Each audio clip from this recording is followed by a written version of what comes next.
You can't unsee what the water hides, especially when it's your own family's secret sinking in it. I have always said the lake behind my son's house was too quiet for its own good. The water barely rippled even when the wind blew. It just watched. It was the kind of stillness that made you feel like the lake was holding its breath, waiting for someone to notice what it was hiding. That evening, the sun was melting into the trees, bleeding orange and gold into the still surface. I was walking the narrow dirt path that circled the lake, the same one I used to take when my grandson was still just a hope whispered over tea, not a memory that clawed at my chest. My son's house sat up on the hill, its lights dim and windows shut. He and his wife, my daughter-in-law, Marissa, had grown distant lately. Polite smiles, closed doors, the kind of tension you can't name but can feel the second you walk in. I thought it was marriage trouble. I thought it wasn't my place to interfere. But that night changed everything. It started with a sound, something heavy dragging across gravel. Then, the creak of a car door. When I looked down the slope toward the water, I saw her. Marissa. She was standing by the lake's edge, the dusk wrapping around her like smoke. Her hair was messy, her clothes loose and wrinkled, not the polished woman she usually was. She was struggling with something large and dark. A suitcase. At first, I thought she was throwing something away, maybe old clothes, a bad memory. But when she shoved that suitcase into the lake and kept pushing it deeper, my breath caught in my throat. The suitcase splashed once, twice, then slowly began to sink. Marissa stood there for several seconds, breathing hard, her reflection trembling on the water's skin. Her shoulders sagged as the suitcase vanished beneath the surface. And then she turned. Our eyes met. For one awful heartbeat, the world held still. Her face was pale, her eyes wide. Fear? Guilt? Maybe both. Then she looked away and ran. Her bare feet slapped against the gravel, the sound sharp and desperate. She jumped into her car, the headlights flashing once across the water before her tires screeched and disappeared up the hill. I stood there frozen, my pulse pounding in my ears. The lake rippled softly, little waves touching the shore near my shoes, like it was whispering secrets too heavy to hold. Maybe it wasn't what it looked like, I told myself. Maybe just trash. Maybe a bad dream. But the way she ran, and the way she didn't look back, told another story. It didn't feel like trash she was burying. It felt like truth. When I finally went home, the house felt wrong. Too still. Too hollow. My son wasn't there, his car gone, his coat missing. That wasn't unusual, work kept him late sometimes. But Marissa's purse was on the counter. Her shoes by the door. She had come home after what she had done and pretended nothing happened. I tried to sleep, but every time I closed my eyes, I saw that suitcase slipping under black water. I tried to pray, but even my prayers felt heavy, like they sank halfway before reaching heaven. What was she hiding? And why did I feel like it was something I should already know? Around midnight, I gave up trying to rest. I got up, wrapped my shawl around me, and looked out the window. The lake shimmered under the moonlight, pale, perfect, still. Until something moved. Right in the center. A dark shape. Floating. The suitcase. It had come back up. I didn't go outside, not yet. Instead, I stood there, frozen, for almost an hour. Watching the lake refuse to keep her secret. At 1:30 a.m., light flickered in Marissa's room. Her shadow moved behind the curtains. I could see her silhouette, frozen at the window, staring toward the water. She knew. The light snapped off a moment later. By morning, the suitcase was still there, half sunk, half floating, like the truth deciding whether to rise or drown. Before sunrise, I made coffee. My hands were shaking so badly, I spilled half of it in the sink. Something deep in my bones, the same part that used to wake when my son was in trouble, told me this wasn't over. I stepped outside, the cold air clinging to my lungs. The ground was slick from dew, and the fog wrapped the trees in white. By the time I reached the lake, I could smell it, that thick mix of mud, iron, and something old. And there it was. The suitcase. Half submerged. Its corner jutting out like a finger pointing at the truth. The sight of it made my stomach turn. I should have called the police right then. But family makes you hesitate. Family makes you question what you saw, even when you know exactly what you saw. I stood at the edge, staring down at it. I knew, deep down, that whatever was inside would change everything. And yet, I couldn't walk away. Because once a mother senses danger circling her family, she does not turn her back. She dives. I stepped into the shallows. The mud sucked at my shoes. The water bit at my ankles, cold and silent. I crouched, reaching out. My fingers brushed the suitcase's fabric, slick and heavy, like it didn't want to be touched. It was heavier than I expected. Whatever was inside didn't want to be found. I whispered under my breath, "Lord, give me strength," and pulled. The zipper was rusted, stiff from the water, but still intact. I hesitated, my breath fogging the air. I could smell the lake, moss, iron, and something faintly sweet, like wilted lilies. Then I pulled the zipper. The sound tore through the stillness, that slow metallic rasp, louder than thunder.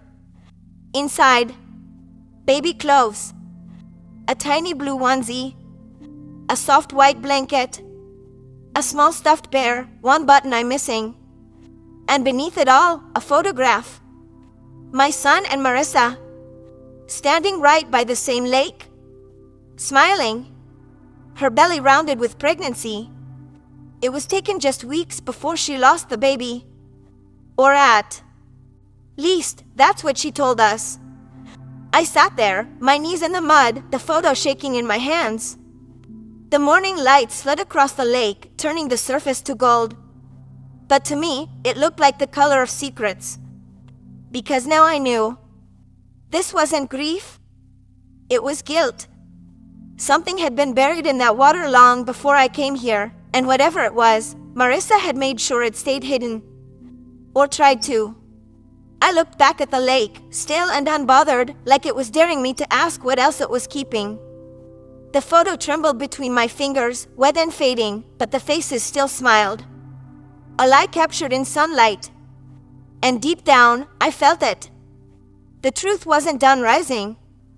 That night, long after the house went dark, I looked out the window again and saw it. The suitcase bobbing gently on the water's surface. The lake, once again, refusing to keep her secret. The water tried to swallow it, but guilt floats. By morning, I couldn't shake the feeling that the lake was watching me. It lay still again, eerily still, as though it had made peace with its secret for the night. But the truth doesn't stay buried. Not in a family like mine. Not in water that shallow. I stood at the kitchen window, both hands wrapped around my coffee mug, feeling the heat press against the bones of my fingers. Dawn had barely stretched its light across the trees, yet the lake was already staring back at me, that same dark shape still floating near the middle, refusing to go under. Marissa's car was gone. My son's too. The whole house hummed with that kind of silence that makes every sound louder, the refrigerator's low growl, the distant tick of the clock, the ache of my own heartbeat. I told myself to wait, to call someone, to be sensible. But mothers don't wait when something feels wrong. So, I went back down to the lake. The path was soft with dew, my shoes sinking into the damp earth. Fog quilled around the edges of the water, ghostly and quiet. Like the morning itself was trying to hide what I was about to uncover. The closer I got, the heavier the air became, thick with the smell of mud and moss and something else. Something sour. The suitcase was still there, half submerged, the water lapping against its edges as though it wanted to pull it back under but couldn't. I stepped in, the cold biting through my ankles, breath fogging in front of me. It took every ounce of strength I had left to drag that thing to shore. When it hit the ground, it landed with a dull, heavy thud, the kind of sound that said secrets live here. I hesitated, scanning the shoreline, half afraid someone might see me. But there was no one, just the crows in the trees and the wind whispering through the reeds. I crouched down, my knees protesting, and pulled the zipper open again. The same things waited for me, the baby clothes, the soaked white blanket, the tiny stuffed bear. But now they looked worse, heavy, waterlogged, clinging to one another as if grief had glued them together. The bear's one button eye had come loose. The onesie clung to the blanket like it was begging not to be left behind. Then I saw it, something I hadn't noticed before. A small, sealed plastic bag. Inside was a folded piece of paper, creased so many times it was barely the size of my palm. The ink had bled from the moisture, but the handwriting was still clear enough to read. Marissa's handwriting. 4 words. I am sorry, but I can't. My chest tightened. Those words didn't sound like confession, they sounded like goodbye. I searched again, hands trembling, sifting through the wet fabric, through the pieces of a story I didn't want to finish. And then my fingers brushed something that made me freeze, a small black trash bag, knotted tight.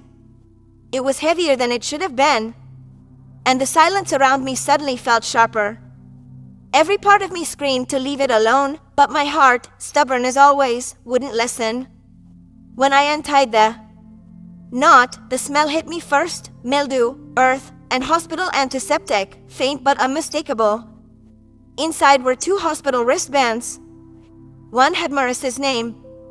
The other, impossibly small, could only belong to a newborn. My breath caught. My hands went cold. No, it couldn't be. The doctor had said she lost the baby. We had a service. Flowers. An empty box. She said she couldn't bear to see the body. But if that was true, then why were there hospital bands in this lake? And why did that suitcase, that soaked, silent coffin, feel like it was begging me to keep listening? I sat there for what felt like hours, just staring at the open suitcase. The water lapped softly against the shore, gentle as a heartbeat. Part of me wanted to run. Part of me wanted to scream. But mostly, I just felt sick in a way that had nothing to do with the cold. Finally, I wrapped the tiny blanket back around everything inside, tucking it like I was putting a baby to bed one last time. Then I zipped it closed and dragged it higher onto the bank, out of the reach of the water. I needed answers. And I needed to get them from her. When I got back to the house, Marissa was in the kitchen. Her hair was damp. Her eyes were swollen. And she jumped when she saw me standing in the doorway. "Where were you?" she asked quickly, voice cracking like glass. "You were gone." I just stared at her. Went for a walk. Her gaze flicked to the window, to the lake, then snapped back to me. Her fingers started to tremble. "You look tired," I said quietly. "I didn't sleep," she murmured. A weak laugh. "Couldn't." Silence fell between us, sharp, fragile. Then I said it. The words that had been choking me since dawn. "I saw you last night. At the lake."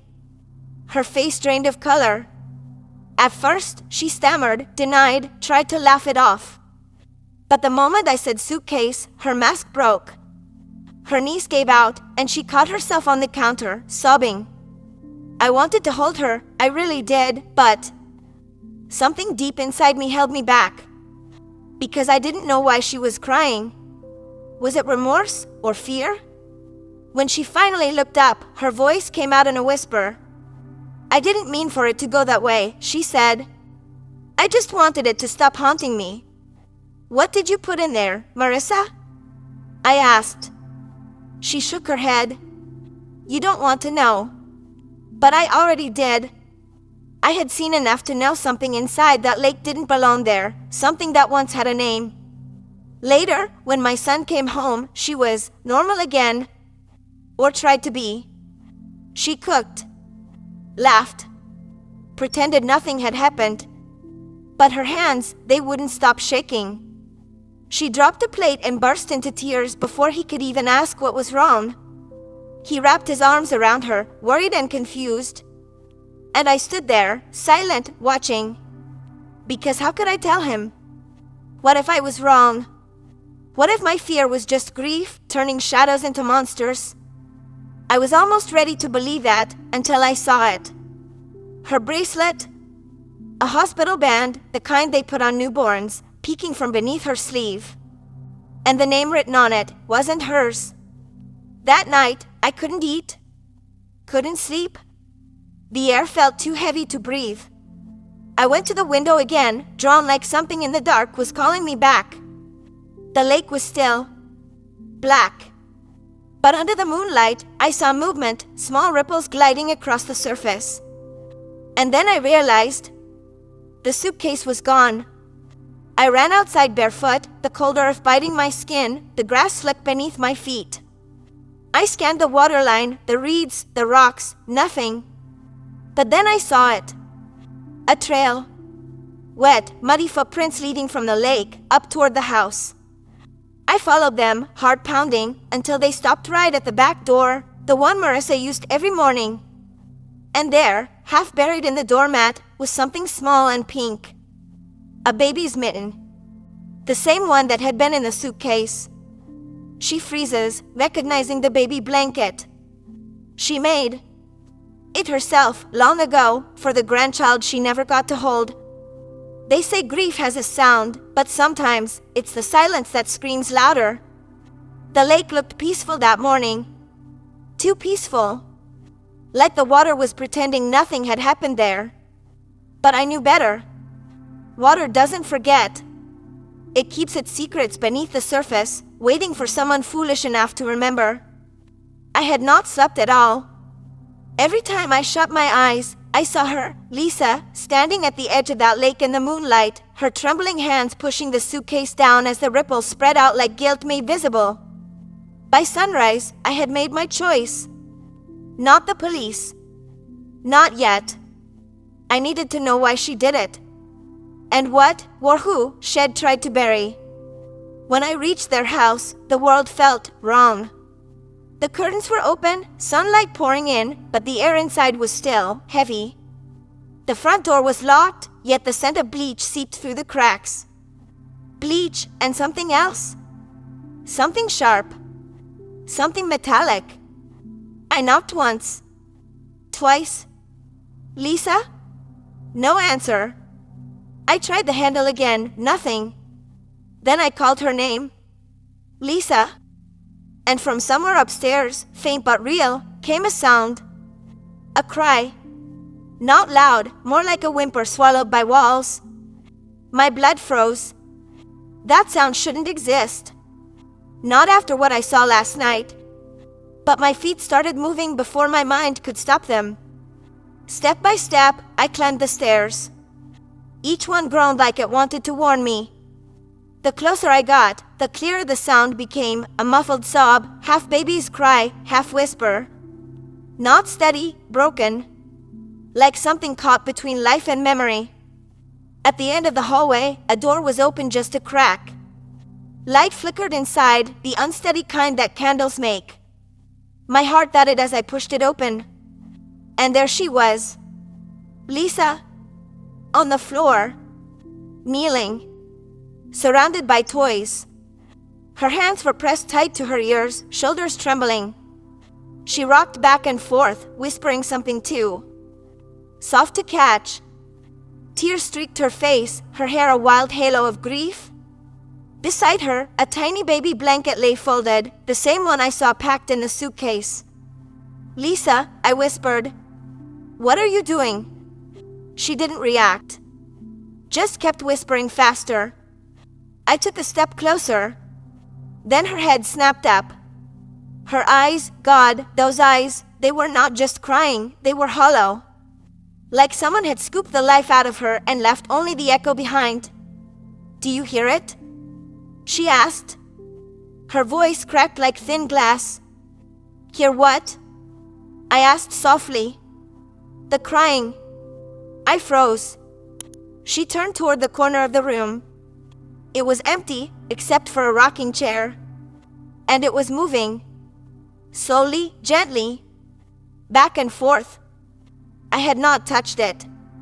Neither had she. Then, faintly, like air slipping through cracks, came the sound again. A baby's cry. Except wrong. Distant. Too hollow to be real. My skin went cold. "Lisa," I whispered, "what did you do?" She started laughing, the kind that sounds like it hurts to make. "I wanted it to stop," she said through tears. "I just wanted it all to stop." The room tilted around me. For a moment, I wasn't in her house anymore. I was inside a nightmare, where every shadow whispered truth. "Lisa, where is the baby?" I asked, my throat tightening. Her laughter stopped. She looked at me, and something behind her eyes shifted, guilt, fear, maybe both. "You are not supposed to know," she whispered. My heart stuttered. "Know what?" She reached for the blanket, clutching it to her chest like armor. Then she said the words that made my blood run cold. "He told me not to tell you. He said you had taken her away." "Who?" I demanded, my voice trembling. "Lisa, who said that?" She looked toward the stairs. Her face drained of color. And then I heard it, a floorboard creaking below. A shadow moved. My son stood there. Jacob. He looked thinner, older somehow, like grief had been chewing at him from the inside out. "Mom," he said quietly, "you need to go home." I stared between them, him at the bottom of the stairs, Lisa kneeling on the floor. "No," I said. "I saw her, Jacob. I saw Lisa throw a suitcase into the lake last night." Lisa whimpered. Jacob's face turned ghost white. For the first time, I saw it, fear. Not anger. Not guilt. Pure fear. "Mom," he said, "you don't understand." "Then explain it," I snapped. He opened his mouth, but Lisa screamed before he could speak. It wasn't just loud, it was raw. The sound of something shattering inside her. "You said it would go away." She cried. "You promised." Jacob's voice broke. "Lisa, stop, I didn't want to." She screamed again, sobbing now. "I didn't want to. I couldn't stand it." I rushed forward, gripping her shoulders. "Lisa, please, where is the baby?" She stopped shaking. Everything in her went still. Then, in the quietest voice I had ever heard, she whispered one word, "Gone." My knees weakened. It echoed inside me like a church bell struck at midnight. "Gone where?" I whispered. Lisa looked at the window, the one facing the lake. Her lips trembled. A single tear slid down her cheek. That was all the answer I needed. I stumbled back, and Jacob caught me. His hands were shaking. "Mom," he said hoarsely, "I tried to fix it. I thought she was just having another episode. But when I came home, he stopped." His voice broke. The baby wasn't breathing. The world tilted sideways. I could barely hear him over the rush of my own heartbeat. Lisa screamed. She was. I swear she was. I tried. Her voice crumbled into sobs. Jacob turned away, his face hollow. I called the paramedics, but she wouldn't let them take her. Said they had hurt the baby. Said I did it. I covered my mouth, choking back a sob. "And the suitcase?" I managed to whisper. He looked down. His voice cracked. She thought if she put everything away, it would stop hurting. For a long, awful moment, none of us spoke. The only sound was the slow creak of that rocking chair. Empty, but still moving. Like grief itself refused to sit still. Lisa finally whispered, barely audible. I still hear her. Jacob's face broke. He turned away, sobbing quietly. I looked down at the baby blanket between us, soft, folded, weightless, and realized it wasn't just a keepsake. It was a haunting. The crying wasn't real. Not from the lake. Not from the room.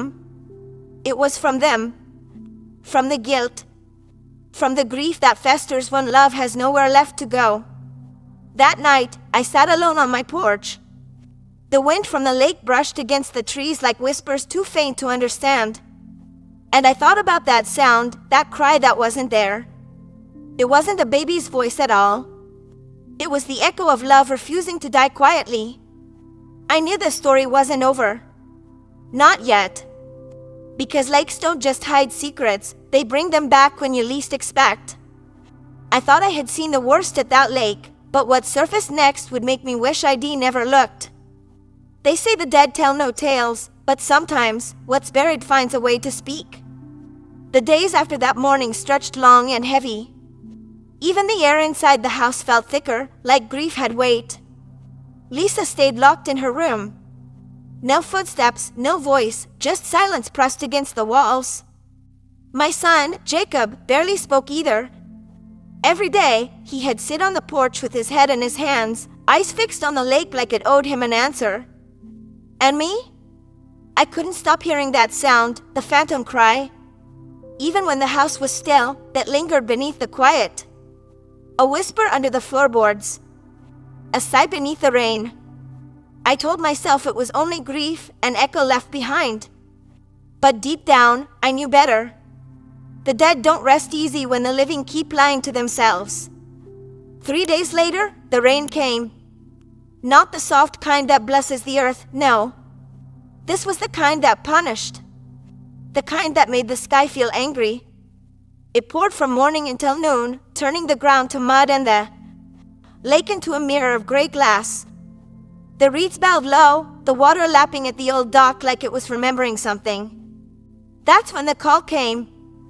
A fisherman, one of the old men who lived near the cove, had phoned Jacob. Said something strange had floated up near the rocks. Something heavy. My stomach turned cold. He didn't need to say more. I already knew. The drive there was silent. Jacob's knuckles gripped the steering wheel so hard they turned white. The rain hit the windshield like a heartbeat we couldn't sync with. When we reached the shore, 2 fishermen stood near the edge, their raincoats dark and glistening. They pointed toward the water. And there it was. The suitcase. Half submerged, edges frayed, one corner split open, but still whole enough to be recognized. The same one I had seen sinking beneath the moonlight that night. It bobbed gently, thudding against the dock like it was knocking to be let in. Jacob froze. His eyes went glassy, his voice small. "Mom," he whispered, "maybe we should call the police." I shook my head. No. We do this together. Because I had to see it. Not the horror, the truth. Whatever the lake had kept, it wanted us to know. The rain softened into a drizzle as we dragged the suitcase onto the shore.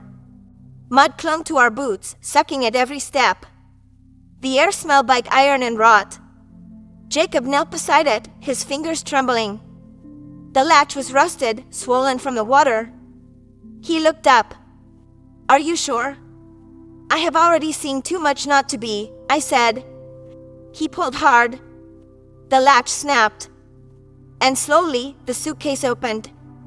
Inside, not what I expected. No body. No blood. Just things. A baby's blanket, pink, embroidered with tiny hearts. The same one from the nursery. Small clothes, neatly folded though water-stained and gray. A photo album, the cheap kind they give new mothers at hospitals. And tucked into the corner, a small hospital bracelet. I picked it up carefully, the plastic slick beneath my fingertips. The ink had faded, but I could still read the faint imprint, Baby Girl Thompson. The world went quiet. Jacob leaned closer. His lips parted, trembling. She was real," he whispered. We both turned when we heard it, a soft splash behind us. Lisa.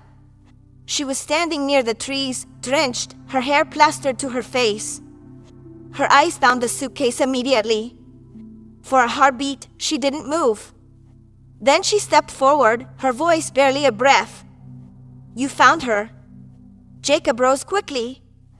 "Lisa, what are you talking about?" She moved closer, her hands shaking, her eyes glassy. "She wasn't dead," she said. The world stopped turning. "What?" I whispered. Lisa's voice broke into sobs. "She wasn't dead. The paramedics, they said she was gone, but she wasn't. She was breathing, barely. I heard her." Her knees buckled.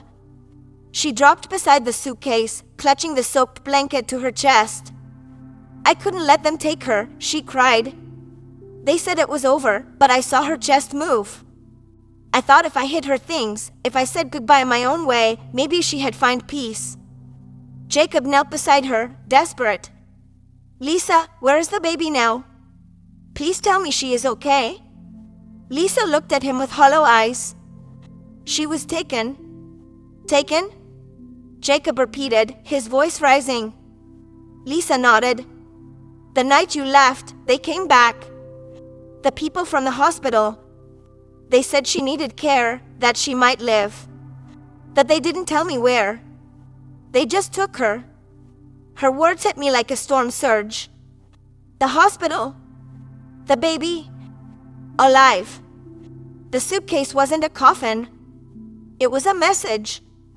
A goodbye wrapped in guilt. One of the fishermen mumbled something about calling the sheriff, but I stopped him. This wasn't for outsiders to untangle. This was a family bleeding in circles. Lisa sat in the mud, rocking with the blanket pressed to her heart. Jacob hovered, helpless, the son who couldn't fix what love had broken. And me, the mother who finally realized the lake had not swallowed our secret. It had been waiting to return it. The soft cry I had heard in that house, the echo that haunted the walls, it wasn't just grief. Maybe, just maybe, it was a call for home. We stayed there until the sky turned pale again. The storm moved on. The lake calmed. I helped Jacob lift the waterlogged clothes back into the suitcase. Lisa's fingers brushed mine once, cold, trembling. She didn't speak. When we finally closed it, it didn't feel like an ending. It felt like the beginning of something we had not been brave enough to face. That night, Lisa slept for the first time in days. Jacob sat at the kitchen table, staring at his reflection in the black window glass. He looked up slowly. "Mom," he asked, "do you really think she is alive?" I didn't answer right away. The moonlight glinted off the hospital bracelet in my hand. "I think love leaves a mark," I said quietly. "Even on the ones who leave before we are ready."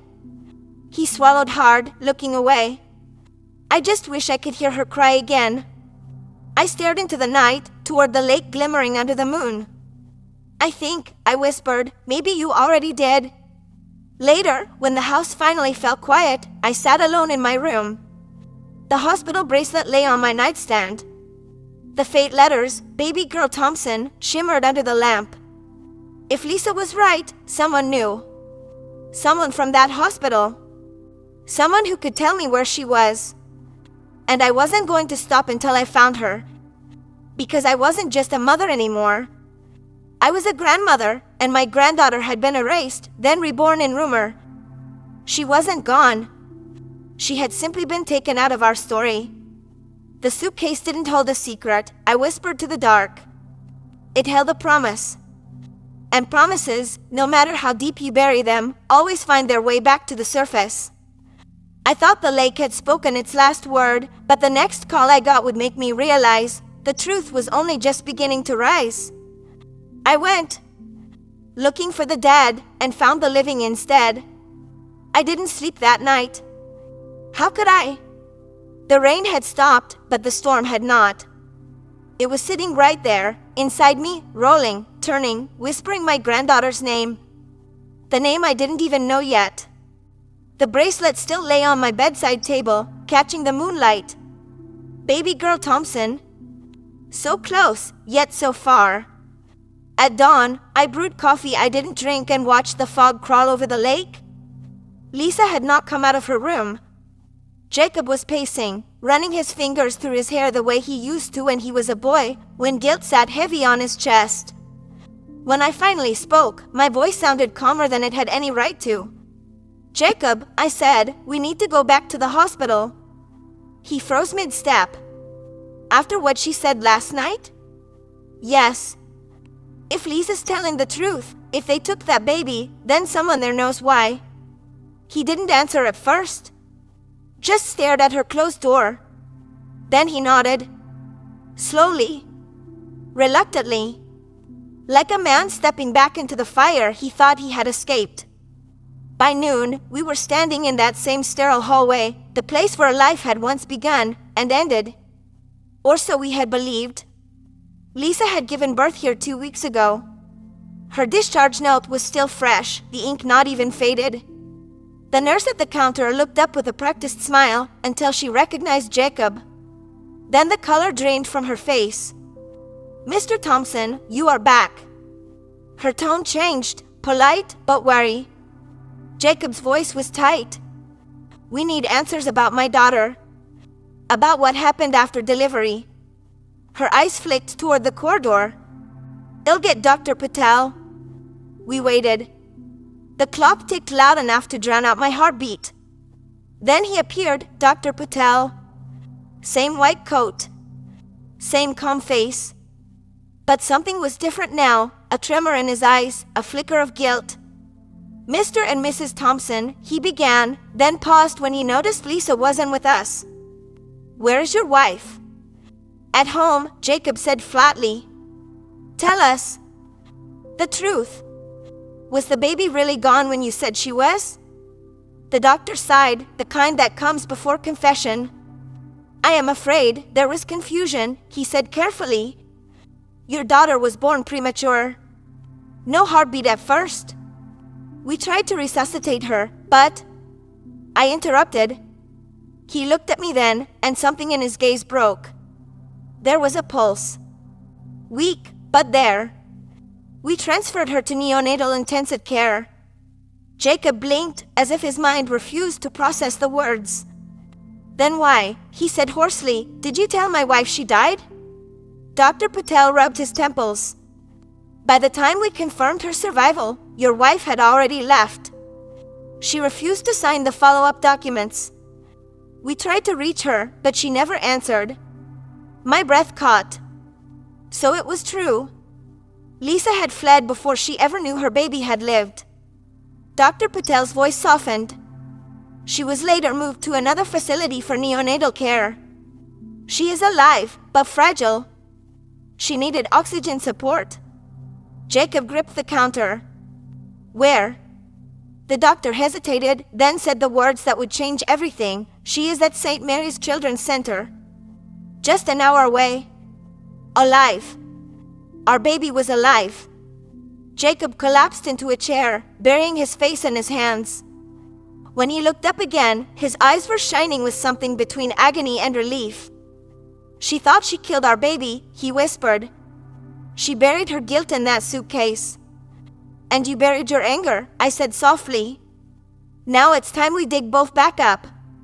We didn't tell Lisa where we were going, not yet. Jacob wanted to bring her proof, not just hope. The drive to St. Mary's felt endless. Every mile was a memory of the fights, the silence, the broken hearts this family had collected like souvenirs from sorrow. But this time, I promised myself we had come home with something whole. The nurse at the children's ward spoke in whispers, as though she feared to disturb the tiny lives inside those glass boxes. And then, there she was. Through the clear pane of an incubator, a miracle no one believed in anymore.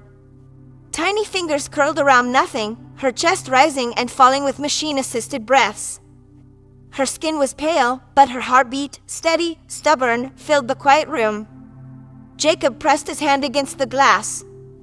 His voice cracked. "She has Lisa's nose." My knees gave way, and I held the edge of the railing just to stay upright.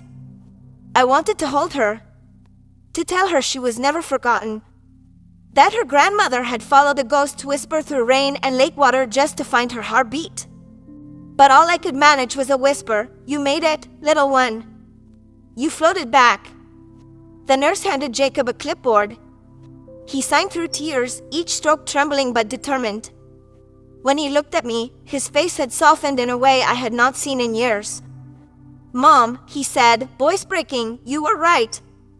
Love Lisa Trace." I smiled through tears. It just needed someone to follow it. We drove home in silence. The sun was sinking, bleeding orange into the lake. I could almost feel the air breathe again. But there was one thing left to do. Lisa was sitting by the window when we returned. Still, broken but breathing. Jacob walked over quietly and knelt beside her. He took her hand and placed the hospital bracelet in her palm. "Lisa," he whispered, "she is alive." She blinked once, twice. Then her lips parted, but no sound came. "She is alive," he repeated, voice shaking now. "Our baby's alive." The bracelet slipped from her fingers. And then she broke. Collapsed into his arms, sobbing in disbelief, grief, and joy all at once. It was the sound of something shattered being reborn. That night, the house finally exhaled. No whispers. No ghosts. Just peace. Lisa sat with me on the porch, the moon glinting off the water. "I thought throwing that suitcase away would take the pain with it," she said quietly. I didn't know it would come back. I reached over and held her hand. "Some things always do," I said. "Especially love." Before bed, I carried the old suitcase down to the dock one last time. It was empty now, but not hollow. I set it gently on the water. It drifted away, gliding into the moonlight like it finally knew where it belonged. And for the first time in a long time, I smiled. Because this time, what floated wasn't guilt. It was grace. "The lake kept their secret," I whispered, watching the ripples fade, but love made it surface again. I thought the lake had given me back everything it took, but sometimes, when love resurfaces, so does the truth that was meant to stay buried. Some things you throw away keep floating back, especially love. The lake was still that morning, too still. Like it was waiting for something. Fog rolled low across the water, brushing the reeds like quiet fingers. The same spot where I had first seen Lisa's shadow against the silver light now shimmered softly, innocent, pretending it had never kept a secret. But I remembered. Every ripple, every sound, every lie swallowed and returned. A week had passed since we brought the baby home from the hospital. The house no longer echoed with guilt. Now it hummed softly, bottles clinking, lullabies from Jacob's phone, the quiet sighs of a child finally sleeping where she belonged. Lisa moved through the rooms like a ghost relearning how to live. Her steps were cautious, but her hands were steady when she held her daughter. She'd hum little songs I used to sing, the ones I thought she had forgotten. Sometimes I'd stand in the doorway just to watch her, my heart aching with pride and something like peace. That afternoon, while Jacob was at work, Lisa found me folding laundry. Her voice was small, almost afraid to exist. "Ma, can we talk?" I set the baby's blanket aside and nodded. She sat beside me, her fingers twisting the edge of her shirt. "I keep dreaming of the lake," she said quietly. "Of the suitcase. Of you pulling it to shore. I see it every night." Her eyes shimmered. "I can't forgive myself. Not after what I did." I reached for her hand. "You don't have to forgive yourself all at once," I said. "You just have to live like someone who wants to try." She shook her head, voice breaking. "But how do you live when the water remembers?" That line stayed with me long after she left the room. Because she was right, water does remember. It holds sound, light, reflection, even grief. So that evening, I went back to the lake. Alone. The air was thick with summer heat. Crickets sang from somewhere deep in the reeds. I walked until the mud kissed the soles of my shoes, the same place where ID once pulled a nightmare from the dark. This time, I didn't come to find anything. I came to let something go. In my hands, I carried a small white lily, one my late husband had planted years ago back in Jamaica. He used to say lilies float because they know sorrow has no bottom, only waves. I knelt by the edge and placed the flower gently on the surface. It drifted out, slow and graceful, spinning in place like a quiet forgiveness. The water reflected my face, older, softer, worn, but not afraid anymore. I spoke out loud, though no one was there to hear me. You have seen enough pain, I told the lake. You have hidden enough of it. So now, you keep this, not as a grave, but as a promise. The wind caught the lily and carried it toward the center, where it met its own reflection. I stood there for a long while, knees aching, heart steady, until the light began to fade. Then, just as I turned to leave, I saw it. Something glinting near the rocks, half buried in mud. I bent down, expecting it to be glass or a bottle. But when I brushed the dirt away, my breath caught. It was the old bracelet. The one that had been missing since that first night. Baby girl Thompson. How it found its way back, I will never know. Maybe it slipped from Lisa's hands. Maybe the current carried it. Or maybe the lake was returning what it owed. I pressed it to my chest and whispered, "Thank you." That night, I gave the bracelet to Lisa. She stared at it for a long time, her fingers trembling as if afraid it might vanish again. "I thought I lost this forever," she murmured.